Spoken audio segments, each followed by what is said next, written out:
Welcome to Stonewatch. Today we're talking about Thor Love and Thunder, and if you haven't already, please smash the subscribe button and click on that bell so you can notify for future videos. Be sure to give this video a thumbs up. And yes, after going and checking out Thor Love and Thunder opening weekend, I gotta say, this movie was actually pretty damn good. Now, I'm not gonna say this is my most favorite MCU movie of all time because as of right now, it's not. I mean, I'm not really even sure where it ranks with all the other MCU movies that we've gotten over the years, to be quite honest with you, yet. Because main reason being is because while this movie was good, I thought the story was actually pretty good. I just don't know how exactly this is going to tie into the overall MCU yet. You know what I'm saying? Because we are now about halfway through the list of projects that they announced back in 2019 at Comic-Con.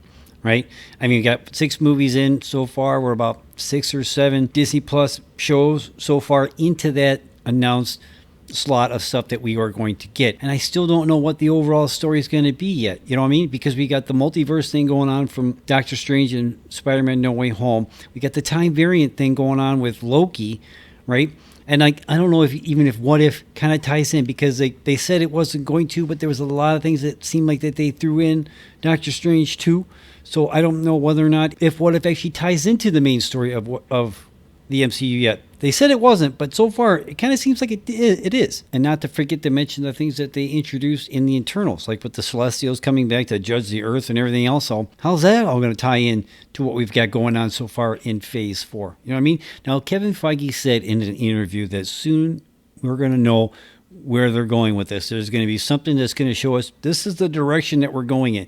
Now, Comic-Con is next week, so I'm expecting a big, huge announcement for Comic-Con. I'm not sure exactly what they're going to announce next week at Comic-Con, but I cannot wait to see what we find out from Kevin Feige and crew. Thor Love and Thunder is a 2022 American superhero film based on the Marvel Comics character Thor, produced by Marvel Studios and distributed by Walt Disney Studios Motion Pictures. It is the direct sequel to Thor Ragnarok from 2017 and is the 29th film in the Marvel Cinematic Universe. The film is directed by Taika Waititi, who co-wrote the script with Jennifer Kaytin Robinson. In the film, Thor attempts to find inner peace, but must return to action and recruit Valkyrie, Korg, and Jane Foster, who is now the mighty Thor, to stop Gorr, the God Butcher, from eliminating all gods. Hemsworth and Waititi had discussed plans for the sequel to Ragnarok by January 2018. Love and Thunder was announced in July of 2019, with Hemsworth, Waititi, and Thompson all set to return, as well as Portman, who did not appear in Ragnarok. Waititi wanted to differentiate Love and Thunder from Ragnarok, seeking to make a romance film and a 1980s inspired adventure. He adapted the elements from Jason Aaron's run on the Mighty Thor comic book, which sees Foster take on the mantle and the powers of Thor while suffering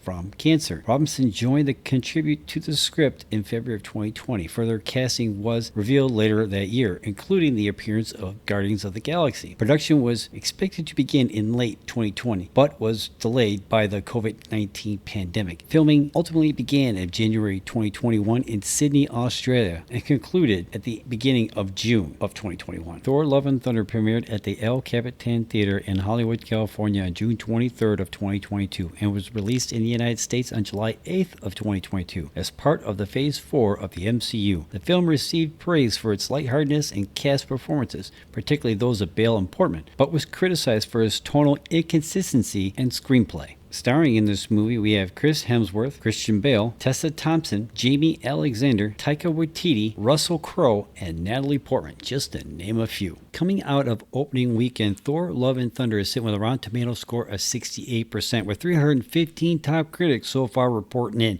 Now, over on the audience side, it's sitting with a score of 81%, with 5,000 plus fans telling you what they think. Now, I like this movie. It's not my top favorite MCU so far, but maybe later on we find out how this actually ties in. It's going to hit differently because Endgame kind of made Thor the Dark World better, right? I mean, not a whole lot, but a little bit better, right? With a budget of $215 million and its estimated worldwide box office as of right now is $302 million, which is pretty damn good for your opening weekend. Now, it had a $143 million domestic box office for the opening weekend. At least that's what they're estimating as of right now. Now, that puts it at roughly about about 44 million less than what Doctor Strange 2 got a few months ago for its opening weekend. So I don't know if you could say that this movie is like going downhill or for the MCU or what have you. We'll have to wait and see how this thing performs in week 2 to really see what the drop off is next week. If it's over 60%, then I think they might have to worry, maybe. But other than that, this movie is pretty good. I kind of like Ragnarok a little bit better, just because I knew that fed into the Infinity Saga, right? So we kind of knew where they were going with it.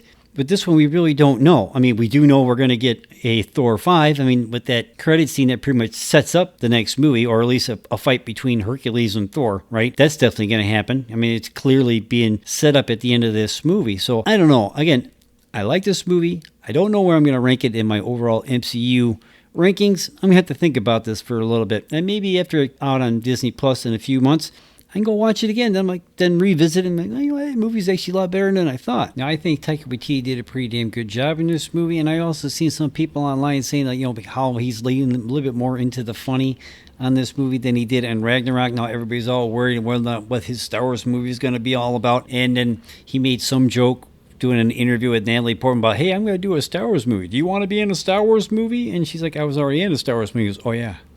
I forgot about those. And the internet went nuts over it. They were all these people going, I can't believe he said that. And I'm like, dude, I think he was joking. Just relax, man. Just relax. He was just joking. I mean, almost all those movies are like close to being 20 years old. All three of them. I mean, Attack of the Clones just turned 20, and Revenge of the Sith is not too far behind it, right? So it's like, I'm sure he's heard of them. He was just joking. Relax. I thought it was pretty cool. We got to see the Guardians of the Galaxy at the beginning of this movie. That's pretty much all they were in this movie, was just pretty much at the beginning, and after that, they pretty much went off and did their own little thing. So I thought for sure that we might get a montage with Star-Lord and Thor like working out together, because they both kind of had dad bods at the end of the Infinity Saga, and everybody else was speculating online that that's what we might possibly get, and we didn't. I mean, there were some kind of funny interactions going on with Star-Lord and Thor, but it wasn't, I don't know, it was kind of funny, and at the same time, it just seemed like I don't know, that part I didn't really care for, to be quite honest with you. I thought it was hilarious that they brought in the Matt Damon and all the other fake Asgardian gods, like acting their plays, whatever. And then as this event was folding in this movie, they were trying to incorporate that in their next production, which probably will be in Thor 5, I have to say. And of course, Christian Bale was pretty damn awesome in this movie. Unfortunately, his character, spoilers, he did not make it out of this movie, but now we've got his daughter, who Thor is going to be taking care of now. I don't know anything about the character Love, because that's her name. So I'm kind of curious to see how that's going to all play out, Thor 5. I mean, how soon will we get to see that, right? I mean, again, I don't know anything about the character Love except for what I saw in this movie. Now, I got to be honest, I don't know anything about the comic book run where Jane becomes the mighty Thor and she's suffering from cancer at the same time. I mean, I've been hearing bits and pieces about this storyline since this movie was announced. I didn't do a deeper dive in it. I figured they would explain a little bit more in a movie, and they kind of did, but yet at the same time they didn't.